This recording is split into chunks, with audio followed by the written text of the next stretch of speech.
ค่ะสวัสดีค่ะพ่อนภาจะพาFC ทุกคนไปตามแนวทางของลุงอึ้งเนาะค่ะ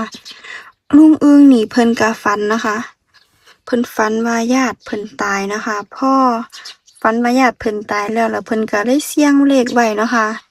เสี่ยงเลขไว้แล้วฝันว่าได้ปลาเนาะค่ะก็ว่าฝันดีเนาะค่ะแล้วในคลิปนี้นี่ลุงอึ้งเพิ่นก็ตั้งใจจะมาจับปิงปองขอเลขเล่านำปู่ขาวพร้อมนะคะเพราะว่ามื้อเช้านี้ไปไหว้ปู่ขาวแล้วบังเอิญเจอลุงอึ้งเนาะค่ะลุงอึ้งเพิ่นก็เลยอยากมาแบ่งปันเล่าความฝันให้ฟังพร้อมเนาะค่ะแล้วก็จับปิงปองขอเลขเล่ากับปู่ขาวพร้อมเพราะว่าลุงอึ้งนี่เพิ่นมักจะมาขอแนวทางเล่ากับปู่ขาวประจำอยู่แล้วนะคะเพิ่นว่าเพิ่นของามใดเพิ่นได้ตลอดนะคะแนวทางนี้จะเป็นตัวใดก็เข้าไปรับชมรับฟังนำกันเลยเด้อค่ะเมื่อวายปูขาวลุงอึมกับมานะคะได้ยินว่าลุงฝันก็เลยขออนุญาตทายถ้ำให้FCนะคะฝันยังไงลุงฝันเป็นตาลงทุนน้ำบ่เป็นตาเป็นตัวเลขโชคลาภบ่นะคะฝันว่าพี่น้องตายไหมฝันตั้งมื้อใดลุงฝันหลายมื้อแล้วหลายมื้อแล้วอายุเพิ่น55 56นี่แหละ55ย่าง56เพิ่นตายอยู่ไสลุงอยู่พุ่นแล้วหม้องทำงานพุ่นอืเราจัดงานศพลุงตายจัดอยู่พุ่นแล้วลุงก็ได้ไปเนาะจัดอยู่พุ่นจัดอยู่พุ่นหม้องประจวบพุ่นแหละลุงก็ได้ไปเนาะฝันว่าญาติตายมันมีญาติตาย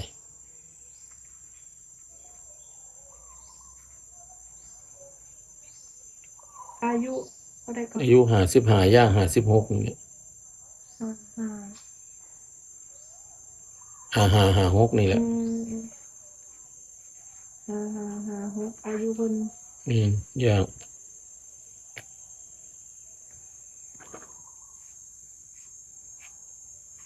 เราลุงได้ซื้อสลากไว้ไปเลขตัวนี้ บ่ได้ทันได้ซื้อดอกมันได้เห็นสลากพันน่ะฝันแล้วเอาไปเสี่ยงเบิ่งบ่เลข5556มันก็ฝันอีกอยู่เด้อล่ะอันนี้ว่าจังไดลูฝักนดีอยู่ฝันดีจังซั่นจังซี่นี่ล่ะบ่ได้ฝันว่าเพิ่นตายอีกดอกฝันเทื่อเดียวนั่นฝันดีอยู่ได้ยินข่าวว่างวดที่ออก70ฝันว่า70ก็ฝันว่ายาย ฝันว่ายายเซียนตายแยกเสียนพี่น้องกันเนาะแม่นหนูบ่ได้สัมภาษณ์แล้วก็เลขออกแล้วจังรู้ว่าหลังมือนนทยามาหาอยู่หั่นแหละอยู่บ้านหลังนั้นจ้าที่ออกไปเล่นนะจ้าแล้วก็เลยฝันว่าสิโทรหาอยู่อ๋อมาถามผัวเพิ่นมาวัดประจำเนาะจ้าอายุ70แล้วว่าซั่นมันมือเลขออกก็ได้ออกซื้อ70บ่ได้ซื้อมันออก770ได้หัวน่ะออก770บ่ได้ซื้อแต่บางวันนี้ฝันว่าญาติตายอีกแล้วก็สิมาให้เลขจังซี่เด้มันเป็นโตเนาะแม่นจังซื้อง่ายอายุเพิ่นเนาะตายคักตายแน่จนได้จัดงานศพแกงานศพใส่โรงพุ่นแหล้วเนาะแบบยายเซียนนั่นแหละจ้าตอนฝันว่ายายเซียนตายนี่ก็ใส่โรงคือกันใส่โรง ออกอายุใส่โล่งแล้วก็มีแฟนผัวเพิ่นผู้ใหญ่อ่านไปนั่งเฝ้าโล่งอยู่บอกมาแม่ก็บ่มาเนาะจ้านั่งเฝ้าผู้เดียวนั่งเฝ้าอยู่ในข้างโล่งก็บ่ได้ซื้อจักบาทแม่นบ่บ่ได้ซื้อลืมว่านี่สิซื้อบ่นี่หากับหาซื้องวดนี้แหละตั้งใจว่าสิซื้อแต่ลุงฝันเห็นผู้หญิงตายเอาใส่โรงมันก็บ่ได้ออก04มันบ่มันไปออกอายุเลยบ่อายุเพิ่นเลยบางทีเฮาฝันนี่บางทีอาจจะออก04แต่ว่าลุงฝันนี่บ่อายุก็บ่ได้ออกพศเกิดแม่นบ่แม่นแปลกเด้เพิ่นเนาะก็เห็นเคยจับปลาเลยเนาะว่าจ้าที่เอา77ออก77เลยเห็นบ่ออกเลขลาวมื้อนั้นที่โทรไปไล่ไปให้หนูซื้อ77ให้หนูไปเปิดเบิ่งอีก5นาทีเลขสิออกแล้วแม่นเบิ่งอยู่5นาทีเลขสิออกมันออก577แล้วลูกไปเสี่ยงเลขตัวใดบ่ฝันว่าได้ปลาหลายๆมันก็ยังฝันเห็นปลาอยู่เด้เมื่อคืนนี่ก็ฝันเห็นปลาอีกได้บ่ปลาได้หลายคือเก่าเอ้าพี่สิออกดูแท้ซะดอกฝันว่าได้ปลาหลายเมื่อคืนนี่ฝันเด้ฝันดีใกล้สิแจ้งวันพระเนาะได้ซื้อเลขไว้ไปฝันว่าได้ปลาบ่ทันได้ซื้อมีแต่เขียนไว้นี่บ่นี่ตัวนี้แหละเขียนไว้ตัวใดแน่เขียนไว้ก็นี่แหละ5665นี่แหละไม่สิซื้อมี55กับ56กับ65แม่นบ่ลุงแม่นที่ลุงซื้อตัวกลับนำมาแล้ว ที่ลุงเขียนไว้แล้วลุงฝันมาได้ปลา ฝันว่าได้ปลาคือเขา ว่าหันผู้ใดได้ยินเสียงกาห้องบ่ กา มันห้องว่าเลขเดียวหัน อืม บ่รู้ว่า FC สิได้ยิน 9 9วะ มันก็ได้ยินว่าเก้าเก้า เออ น้องนุ่นน้องนุ่นได้ยินเป็นตัวใด ไม่ได้ยินเป็นเลขดอก นี่เงินแหละ เอ้า 9 อยากให้เลขอีหลีห้องอีกก็นะกา 9 9อะไรเมื่อกี้นี่ หนูก็วางกัน อืม ได้ปลา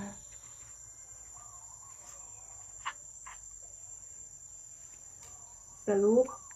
นี่ตำนี่แบบมัน มีสำนักแล้ว ลุงฝันเนอะล่ะลุงฝันว่าญาติตายนะคะ อายุ นาน กาเขาที่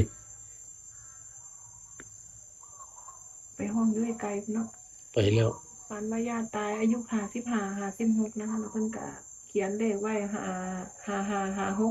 แล้วก็ฝันว่าได้ปลานะคะ ได้ปลาหลายปลามีแต่ปลาอย่างลุง ปลาคอปลาดุกคือเขา อืม นนทยาเพราะว่าเป็ดหาดิ คันหนูฝันว่าจับปลามันออก58 ลุงบอกว่าเป็นเจ็ด 58หรือ78กับสร้างหนึ่งสร้างพันเห็นสร้างสิเป็น7คือกัน อืมเรียตีบ่คือกันเนาะค่ะหนูฝันเห็นสร้างมันเป็นเก้าแล้ว การเห็นป่ามันนั่นนุ่นๆก็ยังว่าเนาะ อืม 7แม่นเลยบ่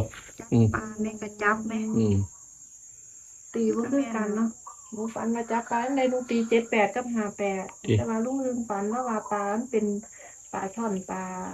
อันนี้เพิ่นว่ามัน ปลา เป็น ช่อนปลาดุกนี่ตัวนี้ใหญ่เนาะ มันออก77แล้วแล้ว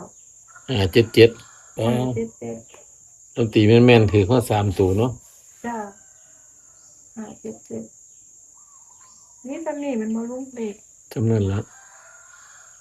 พวกเป็นจริงเพิ่นก็บ่ได้ป่วยเป็นบ่ยาพวกนี้ บ่ป่วยได้ปกติดี เพราะการเห็นผู้ใดตายนี่บ่เคยออกพศมันบ่ บ่ กับอายุ ออกอายุเลย อายุ ได้เสียน1,000ตัวเดียวเป๊ะเลยเนาะบ่ได้กลับอีก70นะ เก็บศูนย์ โอ้ เริ่มกลับมาแม่นไปแล้วเด้อลุง ก็มันแม่นแหละ วันนี้ซ้ำให้เนี่ยนะคะลุงว่าแต่ฝันซ้ำน้อยๆซ้ำบ่หลาย ฝันใกล้เลขล่าวออกก็ยังออกเนาะบ่ จ้ะฝันว่ายาก ฝันขึ้นนั่นแหละ เสียอายุ55 56เราก็เขียนเลขไว้55 56 65แล้วก็ฝันว่าได้ปลานะคะลุงมั่นใจว่าเลขอยู่ในนี่จากเขามันบ่ลุง ว่าสิเข้าหั่นแหละงวดนี้ แล้ว77สิซื้อบ่77 บ่ซื้อแล้วมันออกแล้วมั้ย โอ้เล่าแล้วเนาะ ออกแล้วแล้ว ลุ มัน งอาจจะซื้อซ้ำนี่นะคะ5 เออวันศุกร์ 65นะคะเป็นแนวทางหาซื้อสลากกินแบ่งรัฐบาลไทยนะคะขอบคุณลุงหลายๆที่แบ่งปันแนวทางนะคะมื้อนี้ให้ FC โชคดีแนวทางของลุงอื่นนะคะจะสิจับมาจับปิงปองมา มัน ขอ จะ เลข ปิงปองขอเลขล่าวมาแรง ไปถ่ายบ่นี่เอ้า บ่ทายแล้วทายบ่ทายดอก ถ่ายตอนเพื่อออกเลขแล้วเอามาจับให้เนี่ยเนาะ โอ้ยหนังเนี่ย ลุงคนที่จับปิงปองขอเลขเล่าในวันจันทร์วันที่29นะคะลุงขอจับปิงปองกับปูนะคะ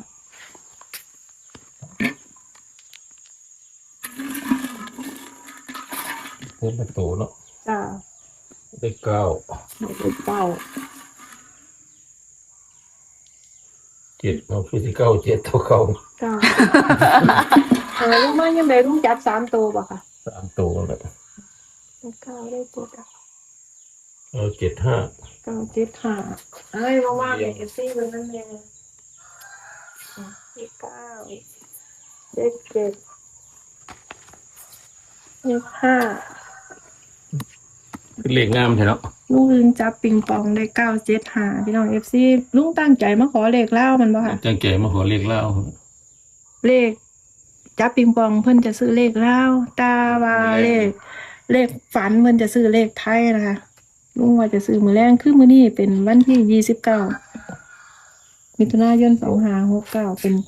975นะคะ เนี่ยอ้วนแล้วก็ ลุงเคยมาขออันนี้ถูกบ่ค่ะ ถูก ส่วนมากสิถูก2ตัวหรือ3ตัวค่ะลุงมาขอสองตัวเลขเล่าถูกบ มื้อน นี้ว่าสิเอา3ตัวยังได้หลาย เอาลุงมาขอเลขเล่าน้ำปูขาวส่วนมากถูกบนหรือถูกล่าง งวดนั้นถึก2งวด3งวดเลยเด้นี่ มายามใดได้ยามนั้น ได้ เลขเล่าเนี่ยเอาว่ามันจะมั่นแบบ ช่วงมีเงินน่ะมีมาขอมื้อนี้ก็มีเงินซื้ออยู่ อืม แต่คำบ่มีเงินหลายก็บ่ซื้อเด้บ่ขอ ยังไดนี่สิเข้า2ตัว เขาสองตัว ที่มาเขาตัดหน้าตัดหลังมันบ่ลุงอยู่ในนี่มันบ่ อยู่ในนี่แหละ อ๋อพี่น้อง อืม เลขราววันที่29มิถุนายน2569ลุงอึงจับปิงปองได้975นะ ลุง คะ บ่ตัดได้ลุงซื้อตรงๆเลยตัวโตเต็งเอา เอาเก่า7หางสิไปเล่นบ่ แม่น เพิ่นตัดเอา เอา975แล้วก็ ตัดส ตั อ ด ง เอาสัก2-3ตัวเพราะว่าบ่ตัดหลายตัดหลายเปลืองเงินเนาะ มันก็สิตัดได้97 95 เออ 75ถ้าเลข3ตัวก็หมุนเอานะคะอ้าวให้ FC สวัสดีในทางของลุงอึงนะคะ ตัวเต็งไปเลยของลุงอ่ะ